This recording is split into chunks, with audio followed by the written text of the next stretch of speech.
Estamos en Lucas 24, seguimos con Lucas 24, seguiremos la semana que viene con Lucas 24 y estamos avanzando poquito a poco en el texto. Si veis, ya el Señor Jesucristo ha vuelto a donde estaban los discípulos y suelta esa frase, paz a vosotros, y muestra, y los hermanos, los discípulos, evidencian esa sensación que sería normal al ver a alguien que tú pensabas que estaba muerto. Es algo obvio y es algo normal. No se lo vamos a tener en cuenta, que no. Y el Señor dice, ¿por qué estáis turbados? Y vienen a vuestro corazón estos pensamientos. ¿Cómo Jesús podía saber los pensamientos de ellos? Porque dice que todo esto estaba dentro de sus mentes. Él muestra sus manos, muestra sus pies, evidencia los agujeros, las marcas de la crucifixión y de todo el proceso. Y después incluso lo que hace es pedirles algo para comer. Lo que está haciendo es darles pruebas de que es una persona resucitada. Luego, en el tiempo de obreros, vamos a estar hablando de esto un poco más concretamente. Por eso os dije la semana pasada que lo había trasladado justo a hoy para que nos sirviese tanto para este domingo como para el que viene. Así que ahí está el Señor Jesús evidenciándoles la realidad de la resurrección. Y por esto, y por otras tantas cosas, es que ellos dieron su vida a partir de ese momento.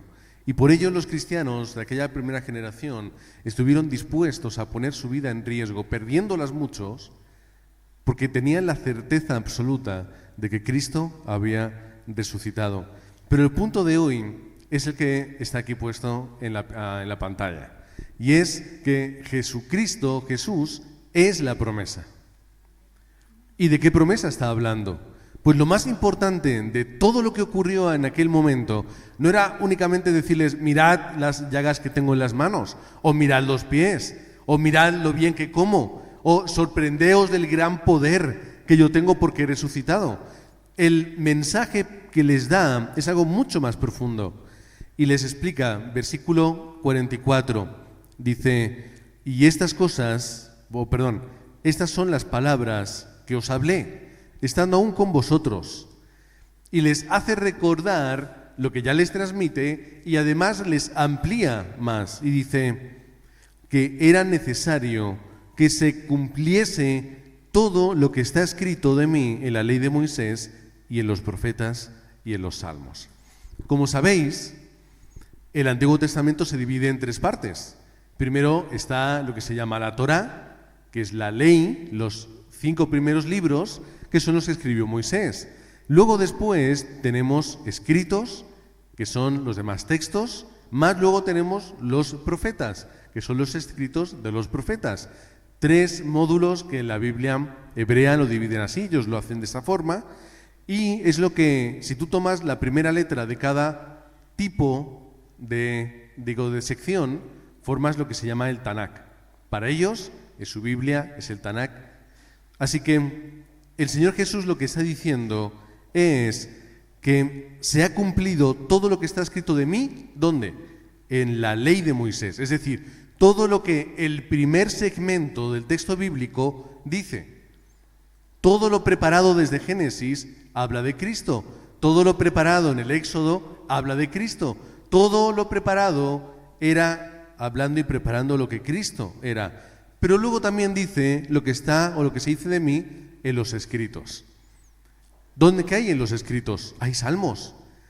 Entonces los salmos también están mirando a Cristo y un largo etcétera. Pero también, como dice después, dice en los salmos, que son los escritos, y también en los profetas. Todo está mirando y todo está preparando la promesa que es Cristo. ¿Cómo lo resumimos? Todo el Antiguo Testamento está mirando hacia Cristo. Si pudiésemos ver que hay un hilo conductor, ese hilo conductor se llama Cristo. Para nosotros Cristo, para ellos Mesías. La misma palabra, diferente idioma. Por lo tanto, Cristo es la promesa de todo el antiguo pacto. Y el Señor se lo tenía que hacer entender así a los creyentes. Ellos no solamente tenían que quedarse con el gran profeta Jesús, con el gran hacedor de milagros, todos tenían que quedarse con que Cristo era la promesa que desde tiempos eternos estaba preparada. Y vemos la primera referencia, Génesis 3:15, la simiente de la mujer vendría a pisar la cabeza de la serpiente. Y ya desde aquel entonces, desde ese momento, vemos cómo Cristo se repite hasta el final, de formas más ocultas, más indirectas, pero ahí tenemos a Jesucristo. Hay libros que te hablan sobre esto, que te muestran a Jesús a través de todo el Antiguo Testamento. Tengo ahí alguno pendiente de poder leer en profundidad. Por lo tanto, cuando nosotros hacemos ese estudio de cómo ver a Cristo en el Antiguo Testamento, llegamos a 3 conclusiones, que son los 3 grandes oficios de Cristo. Todos sabemos cuáles son, ¿verdad? Profeta, sacerdote y rey. Pero ¿cómo Jesús se lo podía estar explicando a ellos? No lo sé porque no estaba. Pero vamos a ponernos en esa situación. ¿Cómo Jesús o cómo Cristo puede explicarle a sus discípulos que el antiguo pacto está constantemente mirando hacia Él? Para empezar, vamos a hablar de cómo Cristo, como ese verdadero profeta. ¿Qué es lo que dice la palabra de Dios? Pues si nos vamos al Antiguo Testamento, a Isaías capítulo 60, del 1 al 3, lo voy a leer yo tranquilamente, dice: el Espíritu de Jehová, el Señor, está sobre mí,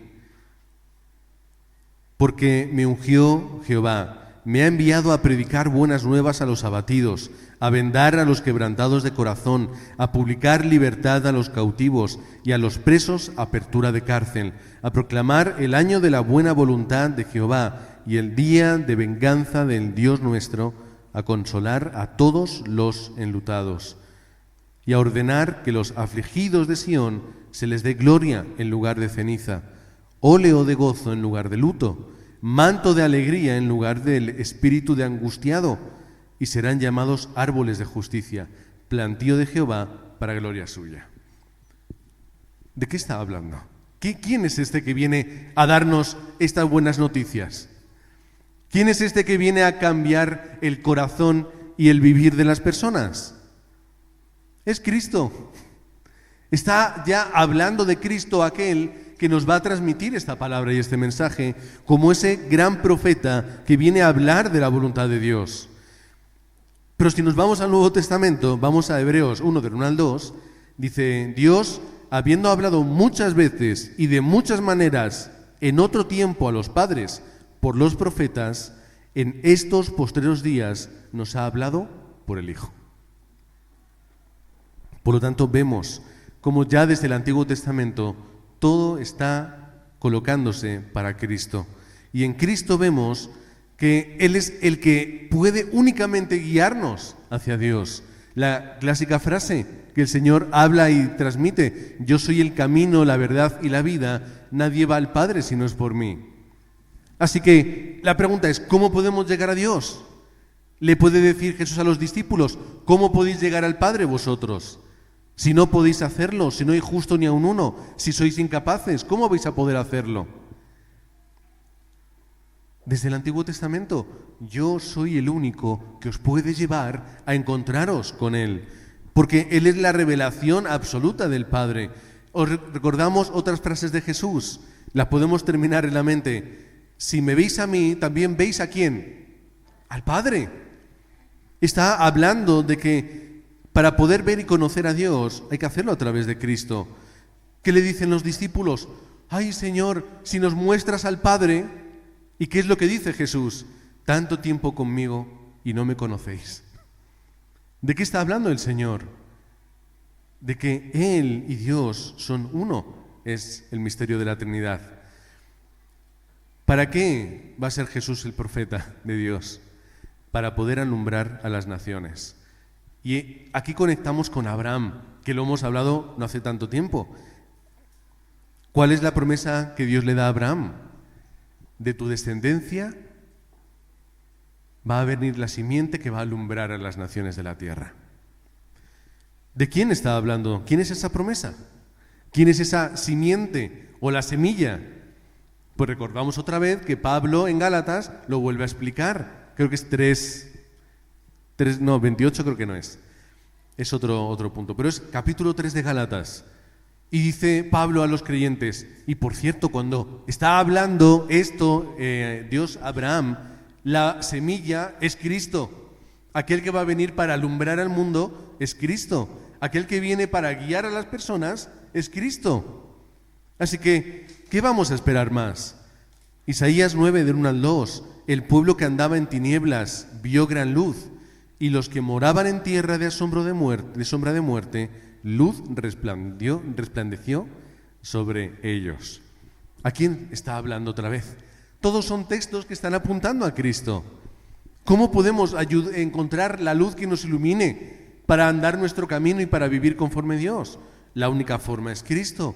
Es como estaba todo preparado. Así que el Señor, hablando a sus discípulos, les sacaría estos textos para evidenciar quién era Él. Fijaos cómo aquí Isaías lo vuelve a decir. Por ejemplo, les puede volver a decir Isaías 52:7. Dice, cuán hermosos son sobre los montes los pies del que trae alegres nuevas, del que anuncia la paz, del que trae nuevas del bien, del que publica salvación, del que dice a Sión, tu Dios reina. Otra vez hablando sobre Cristo, otra vez el pueblo en el Antiguo Testamento esperando a aquel que nos va a guiar. Porque estamos viviendo en sombra, porque estamos sufriendo y pasándolo mal. Así que necesitamos esa luz. ¿Y quién es la luz? Es Cristo. Solo es Cristo. Él es, como hemos dicho, camino, verdad y vida. Otro método para intentar vivir una vida o para intentar llegar a Dios es un fracaso. Es un absoluto fracaso. Ahora, pensando en personas famosas que mueren, justo ayer creo que fue, o antes de ayer, muere el padre de Leo Messi. Muere su papá. Ese hombre que era el que dialogaba y el que negociaba los contratos de su hijo. Y sabéis que los contratos de Leo Messi han sido los más altos posiblemente de la historia, entre unas cosas y otras. No sé si a Mbappé le acabó superando, pero decenas y decenas de millones de euros al año por jugar. ¿Quién negociaba eso? Su papá. ¿Y cuánto se llevaba su papá de eso? Un porcentaje. Pero claro, un porcentaje de 70 millones de euros, ¿cuánto es? Más quisiéramos nosotros un 0, algo por ciento de eso. Podríamos resolver muchas cuestiones en ese tiempo. Todos los millones que tenía su papá, ¿ahora dónde se quedan? Yo no sé si era creyente o no, ¿vale? No vamos aquí a juzgar su fe ni nada. No, nunca se ha hablado de eso, así que no lo sabemos. Pero ¿dónde se quedan todos esos millones? Ay, pues se quedan en la cuenta del banco. Y ahora él se enfrenta ¿a qué? Se enfrenta a encontrar un destino, sea cual sea. Ojalá que él haya creído en Cristo y pueda ser salvo, por supuesto. Pero al final, todo camino y todo método se convierte en nada.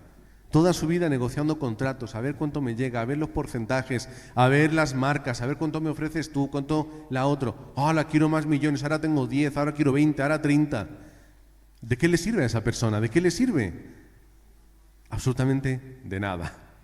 Y no vamos a hacer lo mismo de siempre, que sacar a personajes de Hollywood, a cantantes y a famosos que caen en drogas, en depresiones, en suicidios y en muerte. Con millones y con todo el mundo ahí suspirando por ver a esa persona. Los cantantes, no sé cuánto era que la última gira de Bad Bunny había generado no sé cuántos millones, creo que eran como 400 y pico millones de euros en la gira que había hecho por todo el mundo de 50 y pico conciertos. Todo ese dinero, ¿de qué sirve si luego tú vas a estar en depresión, luego tú vas a tener una vida oscura, vas a tener que estar luchando siempre con todas las circunstancias? No es ninguna respuesta, no es ningún camino. Solo ese camino lo encontramos en Cristo. ¿Cuál es el problema de los que están en un lugar incorrecto? Como dice la palabra, son ciegos guiando a ciegos. Ciegos guiando a ciegos. Es la idolatría del mundo. Es la mentira que nos encontramos. ¿Cuál es la mentira que Satanás quiere meter en las iglesias? Que la palabra de Dios no sirve. Hace años en la teología los liberales querían hacer creer que la Biblia era imperfecta, que había que leerla con cierta duda y que siempre con esas dudas, y la gente, claro, deja de leer la Biblia porque ¿para qué la voy a leer? El otro día escuchando una charla igual, un teólogo católico, bueno, como la Biblia es tan imperfecta, no podemos confiar en ella. Entonces, ¿qué hay que hacer? Hay que rebajar la Biblia de su pedestal, y para eso está la autoridad de la Iglesia Católica, que es la que tiene que gobernar. Satanás es lo que hace. ¿Qué es lo que hace Satanás? A través de muchos movimientos e ideas, ha hecho pensar la gente que el Antiguo Testamento era para los antiguos. Era cosa de los judíos, ¿no? Y los cristianos estamos para el Nuevo Testamento. Así que seccionamos la Biblia en dos, eso para los judíos, y nosotros nos quedamos con el Nuevo Testamento. Pero ¿qué pasa con las palabras de Jesús? ¿Cómo vamos a conocer a Cristo si no acudimos a lo que está escrito en la ley de Moisés, en los profetas y en los salmos? No podemos saber quién es el Mesías. Nos quedaremos solamente con un hombre muy especial y muy interesante. Pero realmente Cristo es el verdadero profeta del Señor. No solamente es el que tiene la palabra de Dios, Él es la palabra de Dios. Él es la palabra encarnada. Por lo tanto, el Señor Jesús continuaría hablando y diría, bueno, aparte de ser yo el verdadero profeta, también soy el verdadero sacerdote. Ah, sí, Señor, tú eres el verdadero sacerdote, ¿por qué? ¿Por qué lo eres? A lo mejor ni sabían lo que había ocurrido en esos días. A lo mejor no sabían que esa hora en la cruz iba a tener una repercusión en su interior. A lo mejor no se habían enterado aún de todo esto. Pero el Señor Jesús tendría que hacerles recordar lo que Juan el Bautista dijo cuando le vio. ¿Qué es lo que dijo Juan el Bautista? Él es el Cordero que quita el pecado del mundo. ¿Y por qué dice el Cordero? ¿Por qué habla de Jesús como un animal? Porque un cordero es lo que se utilizaba para hacer el sacrificio que se colocaba en nuestro lugar. Cuando el pueblo de Dios en el Antiguo Testamento tenían que hacer los sacrificios, ¿cómo lo hacían? Entregó un cordero, el cordero muere y él muere en mi lugar, pero yo sigo vivo. Ahora, ¿la gente se sanaba por hacer esto? No se salvaba por hacer esto. El apóstol Pablo lo dice, jamás, nunca alguien se ha salvado por seguir y por cumplir la ley y los sacrificios. Entonces, ¿de qué sirve hacer esto? ¿Era un engaño? ¿Era una mentira? No, era una preparación para el pueblo, para que cuando viniese el verdadero Cordero comprendiesen el sacrificio. Para que todo el mundo tuviese en su corazón que merecían estar en ese lugar.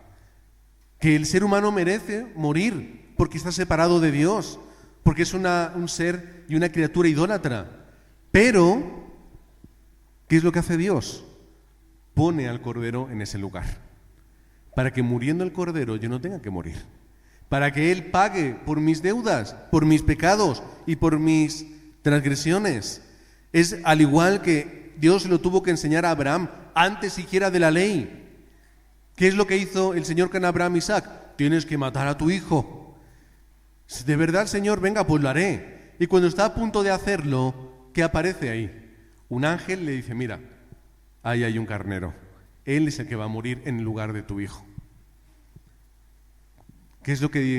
¿Cómo se queda en aquel lugar? Dios provee. ¿Por qué? Dios, donde hay muerte, provee una respuesta. Pero es que esto no nace en Abraham. Es que desde Génesis ya estamos viendo esto. Porque cuando el ser humano peca y Adán y Eva toman de la manzana o de la fruta que queráis, no era manzana, así que imaginad la que más os guste, y tomaron de ese fruto, ¿qué es lo que ocurrió con ellos? ¿Se dieron cuenta de que estamos desnudos? ¿Qué quiere decir? Sentimos vergüenza. Ahora nos damos cuenta de dónde estamos. Mira lo que hemos hecho. ¿Qué es lo que hizo el Señor? Mató a un animal para cubrirles con la piel.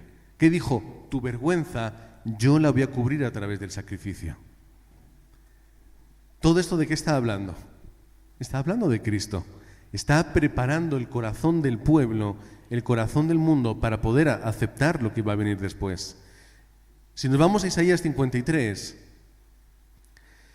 versículos del 4 al 7, dice, hablando por supuesto de Cristo, ciertamente llevó Él nuestras enfermedades y sufrió nuestros dolores, y nosotros le tuvimos por azotado, por herido de Dios y abatido, mas Él herido fue por nuestras rebeliones, molido por nuestros pecados. El castigo de nuestra paz fue sobre Él, y por su llaga fuimos nosotros curados. Sigue explicando que todos nosotros nos descarriamos como ovejas, cada cual se apartó por su camino, mas Jehová cargó en Él el pecado de todos nosotros. Quizá los de Emaús se sentían ahí un poco como relacionados, ¿no? Fíjate lo que hicimos nosotros, también nos fuimos por ahí desperdigados. Pero el versículo 7 dice, angustiado él y afligido, no abrió su boca. Como cordero fue llevado al matadero, y como oveja delante de sus trasquiladores, enmudeció y no abrió su boca. ¿De quién está hablando?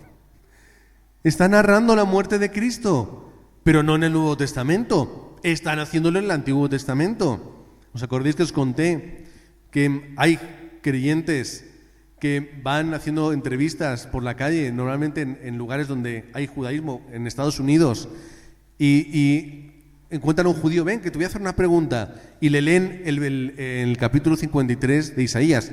Estos versículos se los leen en hebreo, para que ellos lo entiendan, y le preguntan, ¿esto de dónde viene? ¿Del Antiguo o del Nuevo Testamento? Todos, ¿qué dicen? Esto es del Nuevo, porque está hablando de Jesús. Y le dicen, no, esto es Isaías. Todos se sorprenden. No, bueno, no saben qué responder. Porque ¿cómo vas a responder a algo tan obvio? Preparando a Cristo. Pero esto es lo que estaba preparado desde antes. Si tú arrancas esto de tu Biblia, ¿cómo vas a entender a Cristo? El Señor muestra lo importante que es hacer esto. Pero vamos al punto. ¿Por qué Cristo es llamado sumo sacerdote? Pregunta que leerían, ¿por qué yo soy el sumo sacerdote? Pablo, bueno, siempre se me sale decir Pablo, porque es un libro muy paulino. Pero Hebreos, que no fue escrito por Pablo, pero estaba muy inspirado en Pablo, en el capítulo 9 nos encontramos dos versículos importantes, y luego también los hay en el capítulo 10. Hebreos 9 dice, por eso Cristo es mediador de un nuevo pacto, para que los llamados reciban la herencia eterna prometida, la promesa que Cristo viene a cumplir, ahora que Él ha muerto para liberarlos de los pecados cometidos bajo el primer pacto. Así que todo el antiguo pacto viene resuelto y cumplido en Cristo, donde ya estamos en un nuevo pacto. Versículo 28. También Cristo fue ofrecido en sacrificio una sola vez para quitar los pecados de muchos. ¿Quién hacía eso? El sacerdote. Era el sumo sacerdote el que oficiaba de una forma preeminente todo el sacrificio, y luego era el que tenía que entrar al lugar santísimo. Nadie más lo podía hacer, solamente lo podía hacer él. ¿Y ahora quién lo hace? Cristo lo hizo. Pero vamos al capítulo 10 de Hebreos y al versículo 14, dice, porque con un solo sacrificio ha hecho perfectos para siempre a los que están santificados. Repito, un sacrificio hace perfectos para siempre a los que están santificados, a los que son en Cristo. Repito, un solo sacrificio hecho por Cristo hace que tú seas perfecto, no literalmente perfecto a nuestros ojos, sino en cuanto a la culpa que hay dentro de nosotros. Un sacrificio perfecto ¿para cuánto tiempo? Para siempre. Por eso podemos estar seguros de la seguridad de la salvación. Porque lo que Cristo ha hecho una vez para siempre, no lo podemos estropear nosotros por nuestros errores. A los ojos de Dios somos perfectos. ¿Cómo lo vemos? A través de nuestros hijos. Cuando nuestro hijo pequeñito comete un error, que nos hace esta gracia, No pasa nada, es pequeño, lo vemos perfecto. Ahora, cuando comete el quinto seguido ya sí que nos cansamos un poco. Pero cuando son bebés, hasta cuando hacen sus cosas también, ¡ay, qué bonito! Mira, todo es perfecto. Así es como nos ve Dios. Dios nos ve perfectos en cuanto a nuestra culpa. No es que no vea nuestra perfección, que la ve. Pero ¿qué es lo que Él ve? Que nosotros, a través de Cristo, ya está toda la deuda pagada. Todo pagado. Y por eso vamos al capítulo 10 de Hebreos. Porque con un solo sacrificio, versículo 14, ha hecho perfectos para siempre a los que están santificados. Y ahora vamos al 18, que es el que tenemos que leer. Y cuando estos han sido perdonados, nosotros, ya no hace falta otro sacrificio por el pecado. Que ya no hace falta hacer nada más. ¿Por qué ya no hace falta? Una vez, suficiente para siempre. Por lo tanto, tenemos en Cristo a ese sumo sacerdote que habiendo realizado un sacrificio, se hizo eterno para siempre. ¿Para quiénes? Para los que estamos en Cristo. Por eso llega esa palabra que nos gusta tanto, que es justificados. Justificados. ¿Qué quiere decir justificados? Es como si alguien dice, oye, ¿tú no habías cometido un error? Y dices, no, el juez ya me ha declarado justo. Pero nada. Si hay un juez que te ha dicho que eres culpable, no. Inocente, eres inocente. Nadie puede decir lo contrario. Y si alguien dice lo contrario, le puedes denunciar y ganas. ¿Qué es lo que dice el juez? Que nosotros somos justos, punto. Y la gente dirá, pero ¿tú qué vas a ser justo? Si tú eres torpe, si tú dices palabrotas, si tú haces cosas que no, un largo etcétera. Ya, pero mi culpa ha sido pagada por Cristo. Esa es la justicia que nosotros tenemos. Vamos a ir otra vez a Isaías 53, versículo 11. Después de su sufrimiento, verá la luz y quedará satisfecho por su conocimiento, mi siervo justo. Justificará a muchos y cargará con las iniquidades de ellos. Cargará con nuestro pecado. Así que ya, si Él lleva nuestro pecado, ¿dónde está? Ya no lo llevo yo, ya no lo tengo, ya no está en mi vida, porque Él ya lo hizo en la cruz. ¿Qué es lo que les está explicando a los discípulos? Les está diciendo, la muerte en la cruz, que para vosotros era una derrota, se convierte ahora en victoria. Porque vuestro pecado ya no se ve resuelto como vosotros pensabais a través de un sistema legalista. Todo está resuelto a través de mi victoria en la cruz. Mateo 26, 28. Porque esto es mi sangre del nuevo pacto, que es lo que luego vamos a tomar aquí de una forma testimonial. Porque por muchos es derramada para remisión de los pecados. Los católicos piensan que cuando nosotros tomamos el vino o lo que sea, de verdad eso es la sangre de Cristo. Lo que pasa es que nuestros sentidos nos engañan, porque somos seres humanos. Pero cuando se hace lo que es el sacrificio, hay como un nuevo sacrificio otra vez, donde de verdad eso es la carne y la sangre de Cristo. Pero sabemos que eso no es. Primera de Juan 4:10. En esto consiste el amor, no en que nosotros hayamos amado a Dios, sino en que Él nos amó a nosotros y envió a su Hijo en propiciación por nuestros pecados. Esto es el amor de Dios. Así que estamos en un nuevo pacto. Estamos dentro del pacto de la gracia. ¿Cuál es el pacto de la gracia? Que yo no puedo hacer nada, que Dios lo hace por mí. ¿Y cuándo se inaugura ese pacto de la gracia? Desde el comienzo de nuestra existencia. Dios ya lo preparó todo. Le dio a Adán la oportunidad de vivir correctamente. Adán metió la pata y Dios dijo, a partir de ahora hay un pacto de gracia. Vosotros no vais a poder hacer nada, pero yo lo haré todo a su debido tiempo. Así que estamos bajo el tiempo de la gracia, ya cumplido en este nuevo pacto en Cristo. La obra del Espíritu Santo llega a nuestra vida. Tenemos la soberanía de Dios que nos mueve, nos impulsa a lo largo del mundo para hacer la evangelización del mundo. Y además tenemos un final asegurado. ¿Cuál es el final asegurado? La salvación a través de Cristo.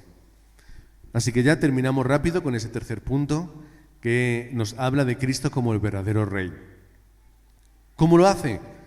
Hablando primero como el descendiente prometido. ¿Qué quiere decir? Había una simiente prometida, que era Cristo, que pisaría la cabeza de Satanás con poder y autoridad.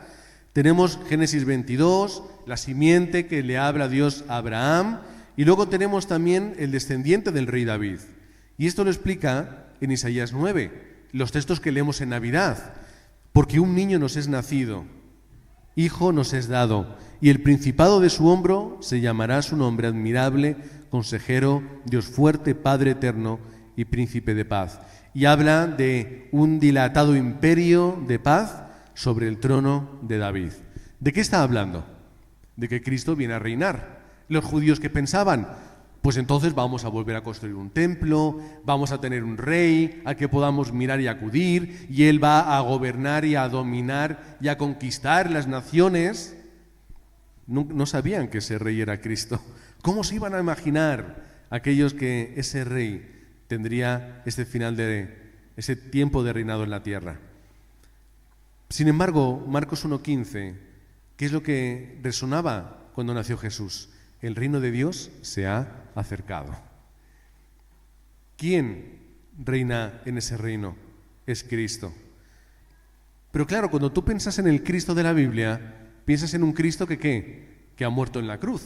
Así que el Señor Jesús, resucitado, les tiene que explicar cuál ha sido su victoria como rey.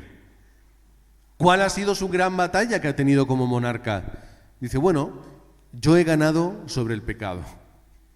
Yo he vencido al pecado. Lo que vosotros no podéis hacer, por mucho sacrificio que hagáis, yo lo he vencido en la cruz. Así que yo me llevo el pecado y cargando sobre él. ¿Sobre qué más has vencido, Señor? Yo he vencido sobre la muerte. ¿No me ves que estoy aquí? Me visteis morir y ahora estoy aquí con vosotros. Tengo el poder sobre la muerte, pero también además sobre la obra de Satanás.